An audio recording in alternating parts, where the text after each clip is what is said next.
This is Coffee with Kelly, a dynamic podcast that's dedicated to driving positive change in school safety. I'm your host, Ethan Woodman, Product Marketing Specialist for Crisis Go, and I'm joined by my esteemed colleague, Kelly Moore, Senior School Safety Specialist for Crisis Go. Our mission is to empower you with essential knowledge, tools, and inspiration required to foster a safer and more secure school environment. We hope this podcast will be the catalyst for transformation in your schools. Join us as we continue to dive into the world of school safety. All right.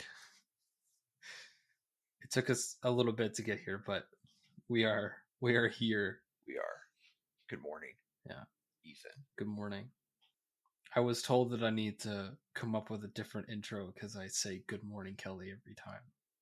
Why do you need a new intro to that? I don't know. I thought it was like my thing, but yeah, good morning is good morning. Let's go. Here we are. It's morning. Let's have a good one. I brought my T-Rex mug today, not my Coffee with Kelly mug. You could be as cool as me and have a Coffee with Kelly mug. That's an awful high bar to set for everybody.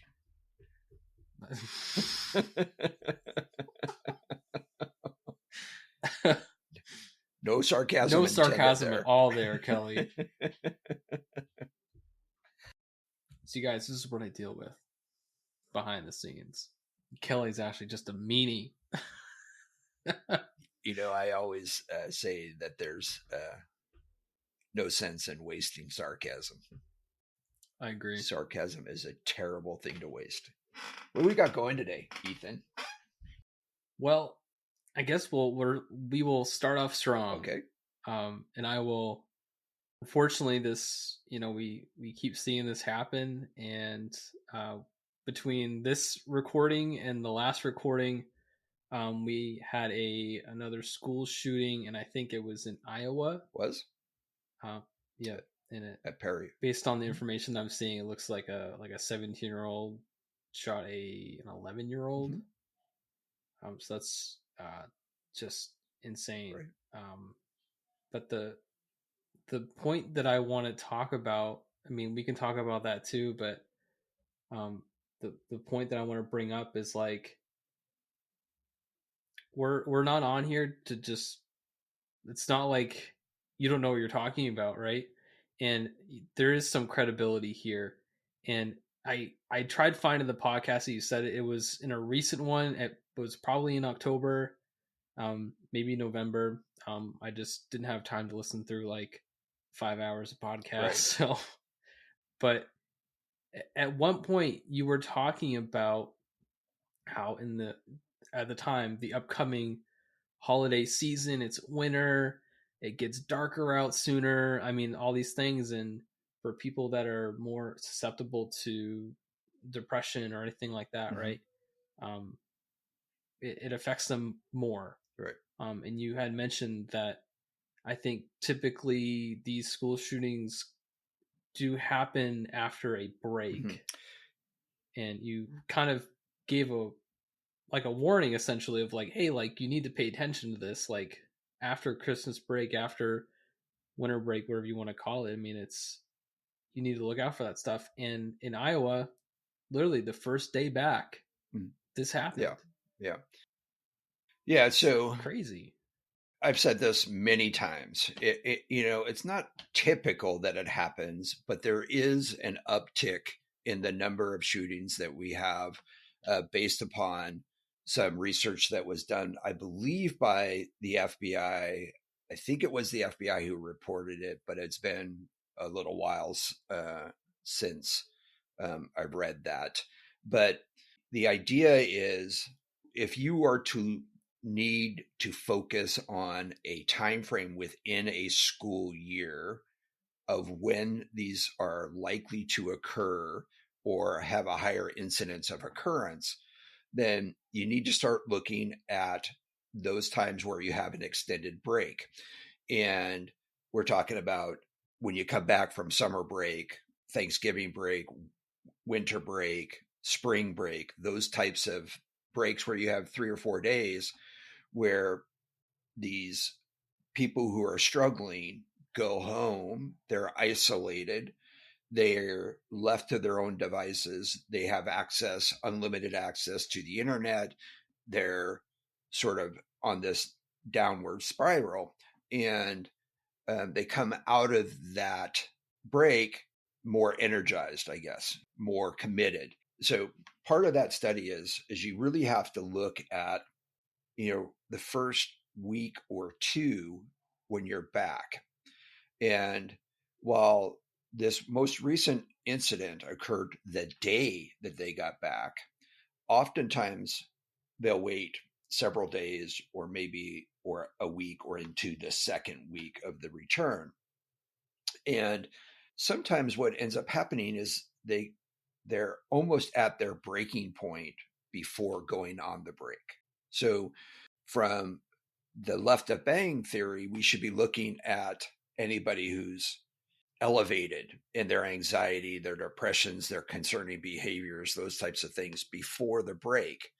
And if we can identify that, then we have a longer opportunity to address those issues, right? But if we miss those or we fail to see them, then we start looking at the people who are coming back. And what we're looking for is the differences in behavior before the break to the differences in the behavior after the break. And oftentimes they will either do one of two things. Essentially, they'll spiral down, or they will say, you know what? I'm not being bullied. I'm at home. Things are getting better. I'm starting to feel better about myself. And they say, well, maybe it's just me. Maybe I'm having a bad episode or what have you. And then they say, well, let's see how it goes. And we're gonna give it another try. And they get back, and as soon as they get back, it starts all over again.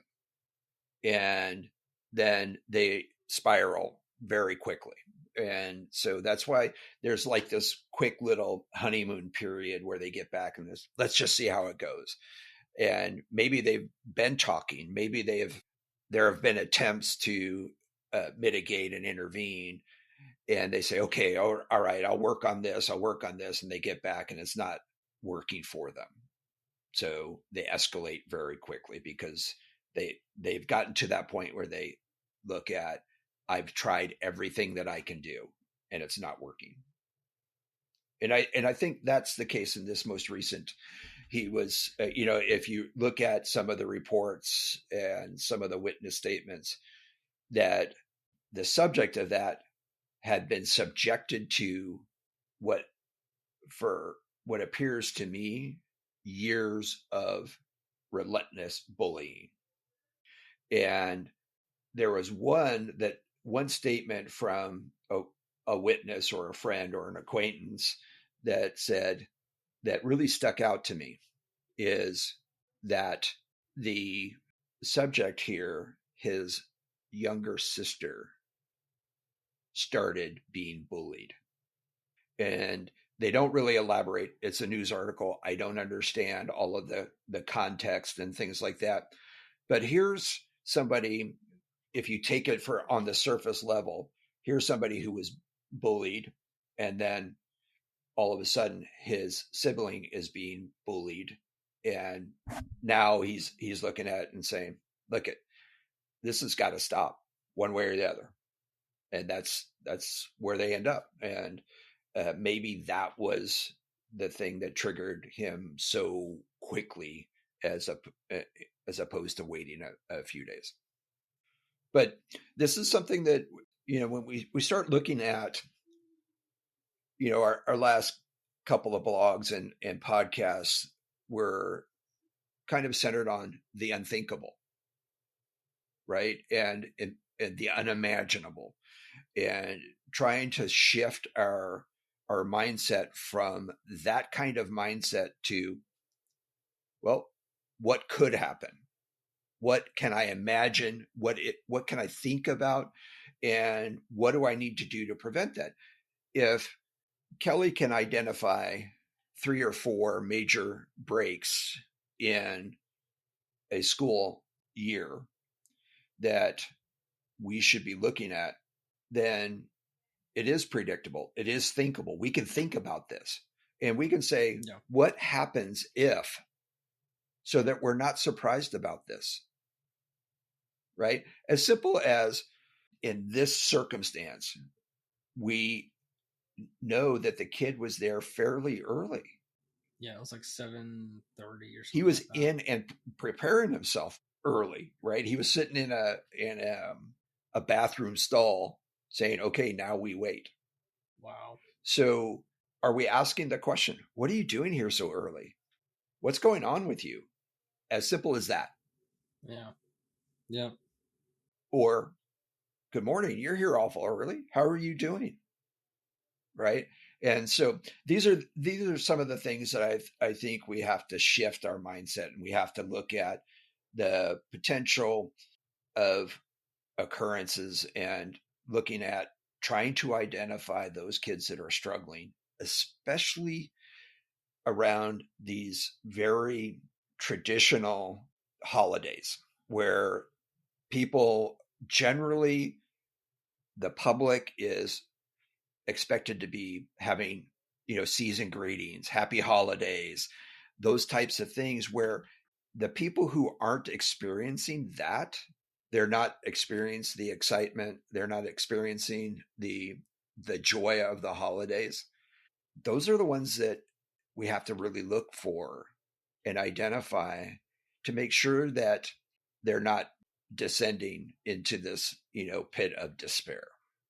Do you think that typically this is something that a lot of the school shooters suffer with, is being bullied?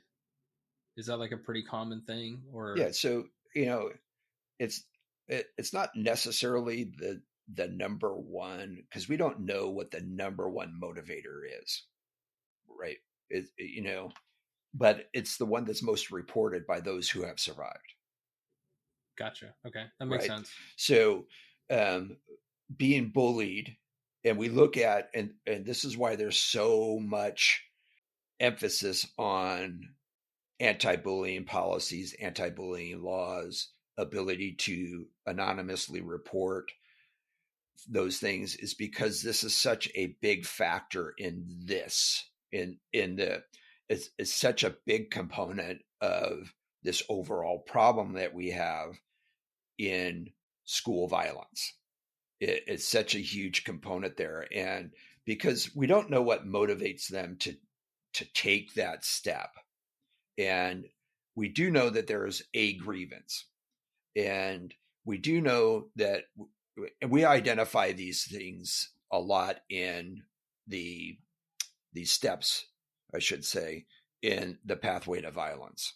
When we discuss the pathway to violence, we don't know what causes somebody to move from one step to the next step. We do because it's self-defined. And I saw a graphic just the other day where, with all of the efforts that we're doing, we're having more and more shootings. It's a steady climb. So, obviously what we're doing is not working.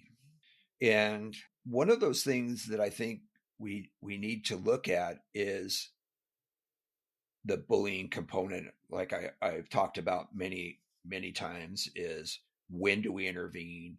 When do we look at concerning behavior? I think we talked about this a little bit, either the last podcast or the one before, where we are looking at the differences between concerning behaviors as they apply to academics and those concerning behaviors as they apply to threats and violent actions. And they run pretty parallel. The same types of behaviors, they're just in a different context.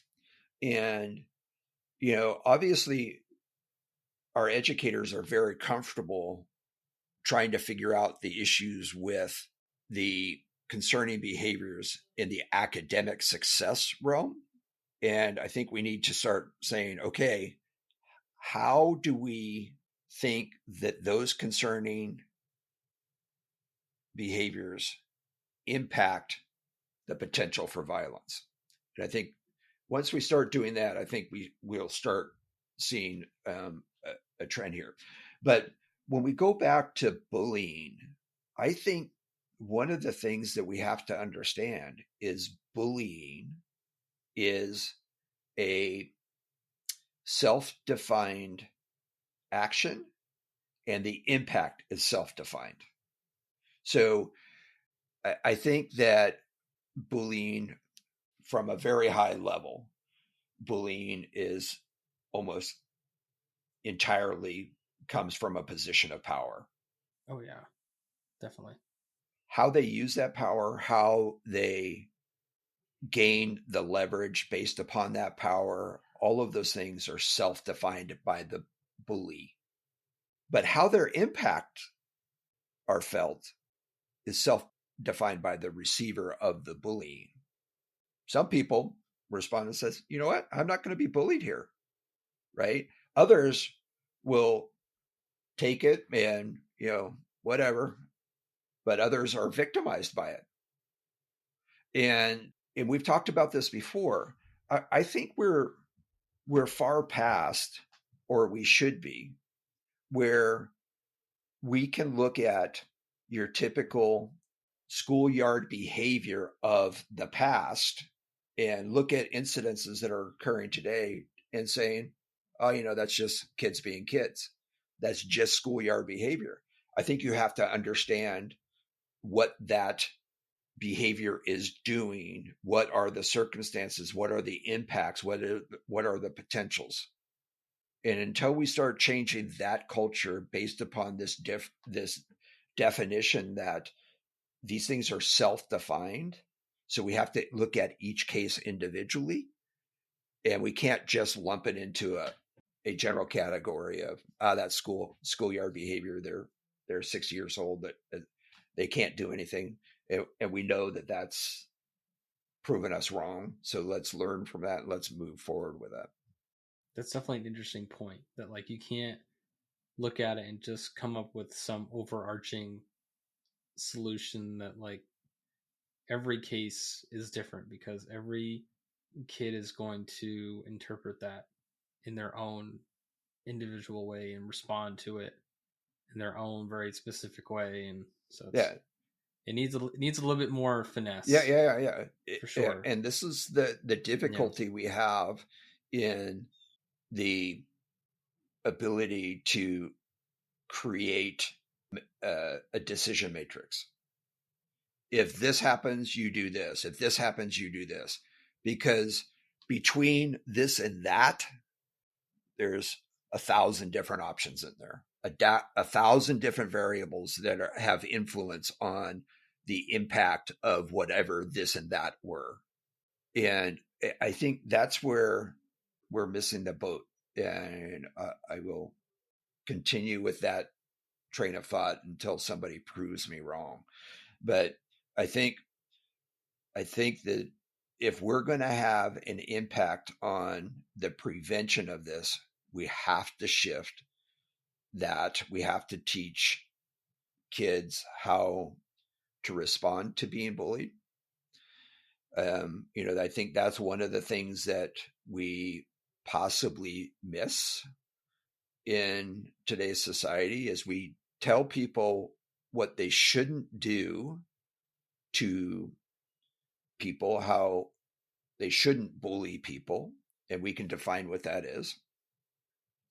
But are we teaching the coping skills and the ability to work through when you are being bullied? How do we react to that? What are our options? What are our solutions? And are we working through that? I mean, it could be out there and I'm not aware of it because I don't sit in a first grade class. I don't know. But maybe it's out there. I don't know. And I'm just, think to myself, and I try to think, what are we missing? Where are we losing our opportunities? And I go back to, if we're teaching our kids not to bully, but we realize it happens every day in every schoolyard. This is not one-offs or whatever, right? It's not an uncommon practice. This is happening every day, every schoolyard. And I would argue that it's happening every day in many of the classes by many of the teachers who are there. And they may or may not even be aware of it because it's self-defined. It's the impacts and how they are interpreted by the receiver of whatever that behavior is present, and that it's there for them to interpret the power that's coming at them. As simple as looking at being called on or being told you're wrong when they are called on. It's those types of things where you have to look at the reaction of the student and say, ooh, that didn't go the way I wanted it to, or I thought it was, or it got the exact results I was hoping for, but maybe that wasn't appropriate. Right? Singling a kid out and, those types of things. So I think we're due for an overall review of not only our students, but our schools and what they are doing. And I know that's going to upset or offend some of our teachers and so forth. But I think we have to look at what it is that we're doing as educators. I think we have to look at what we're not doing as educators. I think we have to look at the impacts of these everyday instances. And because we know that, I'm telling you, there is nobody in the education world that can say bullying is not occurring in my school today. You can say that you didn't recognize it. You can say that you didn't deal with it. You can say lots of things, but you cannot say, especially in today's electronic world, digital world, it's happening and it's relentless. So how do we intervene there? I mean, that's a good thing. I mean, that's another way to look at it too, is that even if the bullying's not happening in the school physically, like the same kids that are in those school could be getting bullied at a different time online and still come into the school with that same mindset, or the way that right they receive that bullying and how they respond to it, still going to affect the school if it's the same kids. Yeah. Right? So I mean, let me make an observation. During the pandemic, when at the initial stages of the pandemic, when I was still working for the school district, I got a call and somebody asked me, we're online and we're doing these remote classes. What is our responsibility to report bad behavior? What's our, since they're not on campus and I don't control them, am I still what most of us refer to as mandated reporters, which means there's a law that says if you see abuse, neglect, concerning behaviors, those types of things, states are different in exactly what they're required to report, but they're required to report. And so the thought was, if they're not in front of me, I don't have to report it. And so the person who called me wanted to clarify that. And I said, there's nothing in there that says if the student is in front of you, you have to. And if they're not, you don't. What it does say is if you become aware of, then you have to report, right? So it doesn't exempt you from doing that. And the reason I'm saying this is because we're in the same situation today, even though we're not remote. We're having people who are abused, neglected, bullied, tormented. There's extortion going on based upon different circumstances, all occurring outside of campus. But what's the one common connection between those who are bullying, participating in these types of behaviors, and those who are receiving it? It's the school. And we talked about this early on about how the schools are the center of their little micro universe, their micro community, and how everything that happens in, around, and connected to that school involves that school. So people are going home, they're getting bullied, they're getting abused, they're getting neglected, extorted, all of these things that we just don't want to happen. But they're manifesting themselves at school. And we need to look at where we can impact that. And if we become aware of that, in many cases, we're required by law to report that. So if you have a mandated reporting requirement, which all public schools do, and you have a reporting system and you become aware of it, but they say on the way home or while they were at home, we saw this, or they were at this activity, let's say a baseball game or whatever, and they become aware of one of those mandated requirements, reporting requirements, they need to report it. Yeah, definitely got to read those words carefully. Yes, yeah, but I think it goes back to our job is, as educators, has evolved to where we can no longer, say, this is just kids being kids. This is schoolyard behavior, those types of things. And I think we have to come to grips with that. I think we need to understand that and what are those impacts as it relates to our school safety and so forth. And then we have to figure out, the resources that we need for that.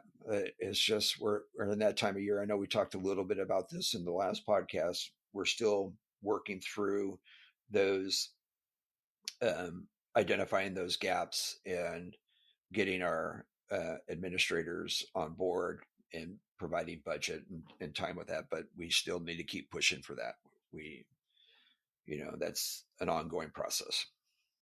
All right, Kelly. So who is responsible when all of this goes wrong? Right. So we get into it in a lot more depth in the most recent blog that I wrote. In your so wonderfully written blogs. Some would say no, but okay, we'll go with that. But really it's identifying responsibilities. We've been talking for years about shared responsibility and who's responsible for what. And we've talked about this shared responsibility with the understanding that when we say that everyone has a role, everyone has a responsibility to ensure the safety of their schools. And some of those roles are very difficult to identify initially beforehand. But when we start looking at if something fails, I will tell you, looking at past lawsuits, I will tell you, looking at past after action reviews, people will start pointing fingers very, very quickly. And if you start looking at failure, and failure being the identified reason for the event to occur, and oftentimes there are many failures. There are many opportunity points, as we like to say. These were opportunities for us to prevent this from occurring, and we miss them. If we look at the safety program as a whole and we say it's a shared responsibility, everyone has a part and everyone has to participate, actively participate in those responsibilities.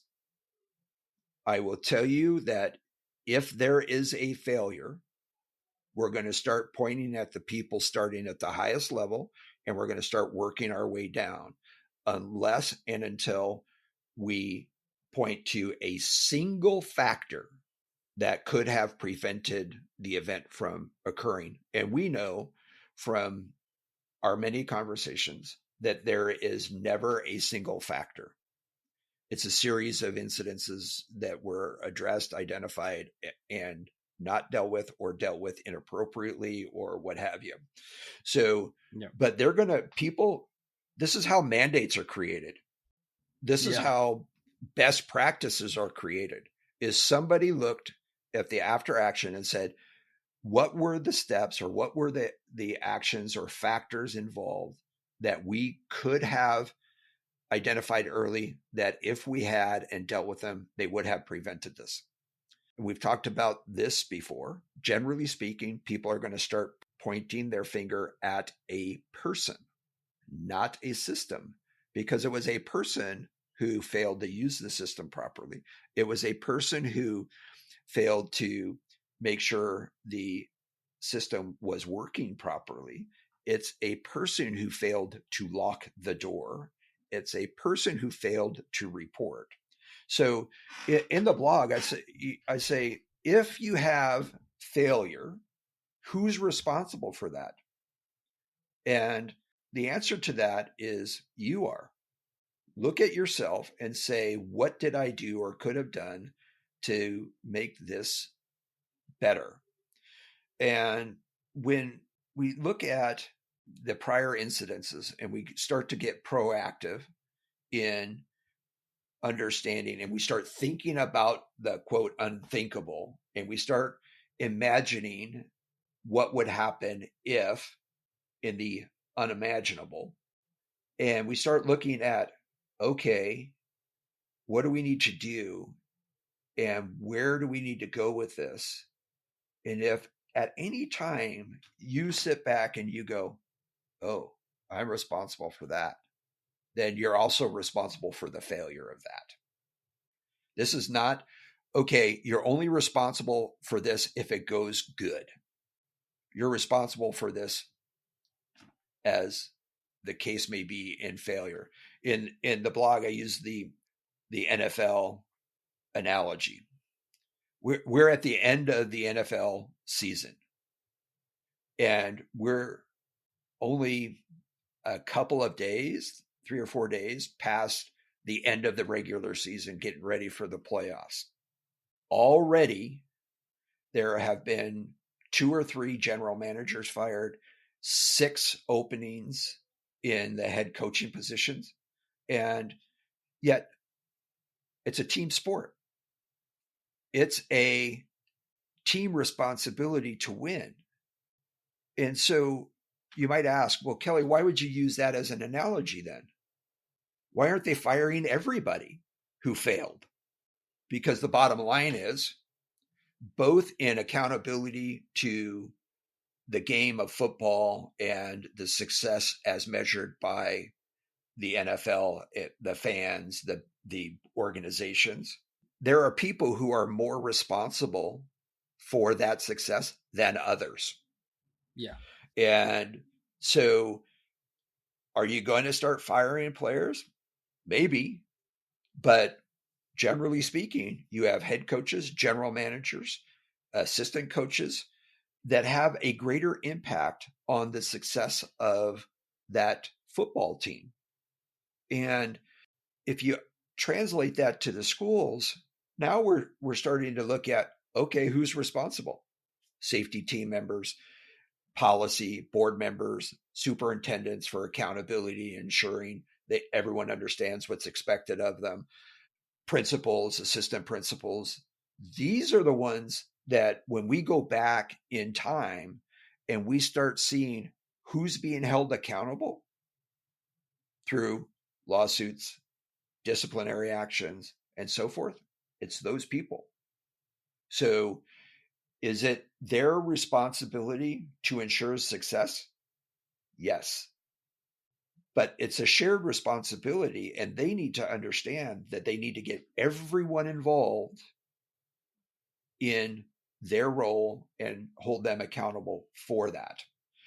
And this is where I think from the implementation safety program side, what we typically and traditionally think about, do we have a solid safety program? I think that's where we need to come from is, okay, I'm the principal. I don't need to know everything about what's going on, but I do need to know what is needed and who is responsible for that, and make sure that they're doing their job. Make sure that they're the ones, because it might occur on some day when the principal's not even there, the incident, right?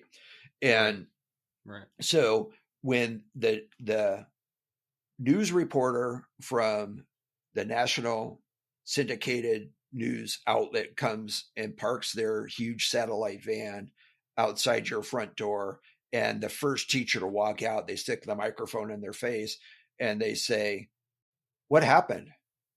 "Well, this is what happened." "Well, what'd you guys do?" "Well, we don't know. We weren't taught that. We haven't practiced that. We didn't know how to communicate." As soon as they start saying that, this was unthinkable. This is something that I've never expected to be here. Who's responsible for that? I would bet that most of the time when we recognize failure, we can probably attribute it to people more often than systems, right? Yes. Yeah. So So we've talked about this before too. I want to make the comment that systems do not replace your responsibility. They help you perform your responsibility probably better and more efficient, but they do not replace. That, yeah, absolutely. You're absolutely correct there. And this is the example that every security problem we have in airports, in prisons and jails and secured environments is, I can't say every, the vast majority of issues we have in those environments are a breakdown in humans following the right protocols, the policies. Either they didn't know, they didn't remember, they weren't held accountable. As an example, they never said anything before. I've been doing this for the last 10 years. Why are you stopping me now for this type thing? And almost every time it's a failure of people, or malicious failure, which is people who intentionally circumvent the protocols. And it's almost always a or a misunderstanding of the technology, right? Yep, that's true too. And so I think that one, and we talk about this, technology does not replace the manual process. It does not replace those things that you have to do in an emergency that technology can't do for you. Technology can and does make things easier. It makes things like reporting and recording and compliance and all of these other management issues that we have, makes it much easier, and it documents things automatically. But when it comes down to it, you're going to have to make sure the doors are locked. You're going to have to make sure that all of your kids are accounted for. all of these things that we have to do, first aid is applied to those who need it, those things that require human interaction.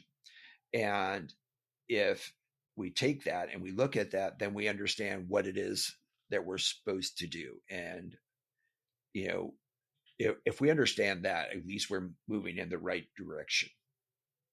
And if we're nothing, a system isn't viable, it doesn't work well if you don't understand what you're supposed to do. And I'll use the metal detector scenario here.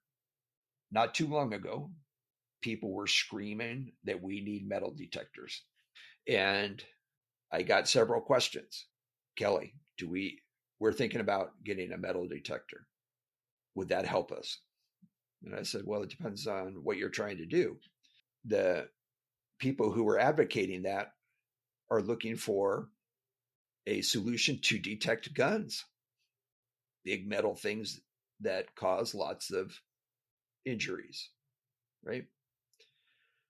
Let's get a metal detector. We'll detect the guns. Well, that's great, except for if you have a metal detector, you have to have a process by which to ensure that when they go through the metal detector, there is nothing there that is metallic that will go off. If you're just running people through a metal detector, your binders, your notebooks, your pens, your belt buckles, all of these things that are with us every day that have metal on them are going to set it off. So now you either have to stop every time or you have to do what a lot of people did is they unplugged them, set them in the corner and said, these things are going off too much. Well, you didn't know what the technology was for and its capabilities. So, we just have to really think through this. Are metal detectors good at detecting guns? Yes, but they're also good at detecting everything else that's metal. So, Yes. and I go through, when I go to a hockey game, I go through a metal detector, but I have to empty my pockets, put it in all my stuff in a little bucket, and they get to look at it and search that. And then I go through. Do we have the capability of doing that with every student who comes to school, especially in this very short window? Can I get 500 students through this security checkpoint by emptying out their pockets, looking at their backpacks, looking through all of that stuff and making sure there's no gun in it, and then running through a metal detector to verify that they don't? Because if it goes off then you can pull that kid aside and say, but 95, 80, or 98% of those kids are, if you do that correctly, are going to walk through and not set it off. So now you're looking at the human element there and what they're doing and what their jobs are and if they're fulfilling that. So there's lots there.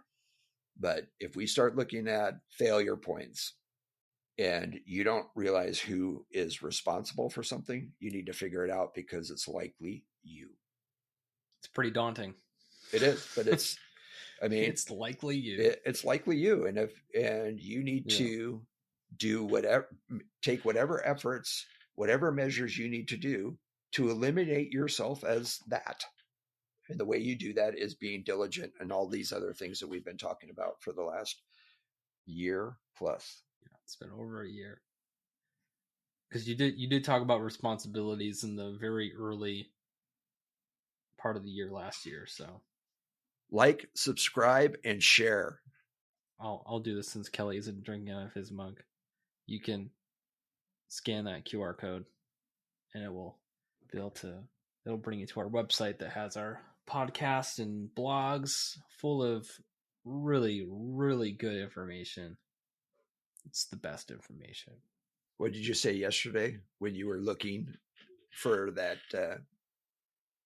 statement I made about breaks and the potential for violence?